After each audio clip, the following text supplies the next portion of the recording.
2025 SLST 9, 10 এবং 11, 12 এই মুহূর্তে কতগুলো নতুন আপডেট আমি তোমাদের এই ভিডিওতে দিচ্ছি। ভিডিওটা একটু মন দিয়ে দেখো, আশা করি সব কিছু ক্লিয়ার হয়ে যাবে। সবার প্রথমেই বলে রাখি তোমাদের 11, 12 জানুয়ারির 7 তারিখে যে প্যানেল প্রকাশ হওয়ার কথা ছিল সেটা আপাতত আর হচ্ছে না। মানে জানুয়ারির 7 তারিখে প্যানেল প্রকাশ হচ্ছে না, তাহলে কবে হবে? একটু দেরি হবে। কারণ কলকাতা হাইকোর্টের নির্দেশে কিছু প্রার্থীর ডকুমেন্টস ভেরিফিকেশন হবে, মোটামুটি 100 ডকুমেন্টস ভেরিফিকেশন নতুন করে তাদের হবে। তারপর তাদের ইন্টারভিউ নিতে হবে। এই যে প্রসেসটা কমপ্লিট করতে এসএসসির কিছুটা সময় লাগবে, যার জন্য এসএসসি প্যানেল প্রকাশ করতে একটু দেরি হবে, বেশি দেরি না। তবে শিওর নয় যে হবেই না, এটা কোনো কথা নয়, কিন্তু সম্ভাবনা কম। 7 জানুয়ারি কম। যদি পুরো প্রসেসটা কমপ্লিট করে দিতে পারে তাহলে 7 জানুয়ারি হবে, কিন্তু সম্ভাবনা কম। আর এই যে একটা প্রসেস লেট হয়ে গেলে বাকি প্রসেসগুলো তো এর সাথে রিলেটেড, কারণ 11, 12 প্রসেসটা আগে কমপ্লিট করতে হবে, তারপরে তো 9, 10। এদিকে তোমরা জানো 9, 10-এর ডকুমেন্টস ভেরিফিকেশন হচ্ছে 29 ডিসেম্বর থেকে শুরু হওয়ার কথা। সবার প্রথমে বাংলা ইংরেজি, তাহলে সেগুলোর কি হবে?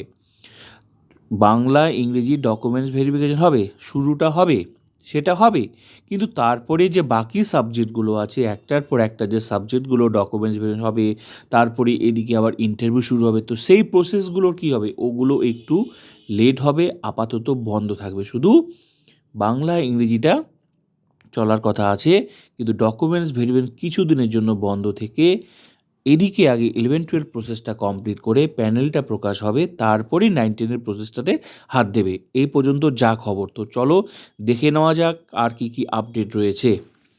এসএসসির এক কর্তা বলেন, হাইকোর্টের নির্দেশে একাদশ দ্বাদশের 100 জনের কিছু বেশি চাকরি প্রার্থীর তথ্য যাচাই করে ইন্টারভিউ নিতে হবে।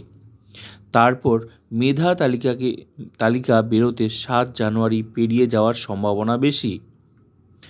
এসএসসি সূত্রের খবর, এখন নতুন করে ফের কিছু প্রার্থীর ইন্টারভিউ করতে গেলে আবার ইন্টারভিউয়ের সূচি তৈরি করে বিশেষজ্ঞদের ইন্টারভিউ নেওয়ার জন্য ডাকতে হবে। ওই কর্তার মতে নবম দশমের তথ্য যাচাই 29 ডিসেম্বর নাগাদ শুরু হলেও তথ্য যাচাই ফের কিছু দিনের জন্য বন্ধ থাকবে, কারণ যতদিন পর্যন্ত একাদশ দ্বাদশের ইন্টারভিউ শেষ হয়ে মেধা তালিকা না বেরোবে ততদিন পর্যন্ত নবম দশমের তথ্য যাচাই করা সম্ভব নয়। ফলে নবম দশমের ইন্টারভিউ শুরু হতেও দেরি হতে পারে। তার মানে কি বুঝলে?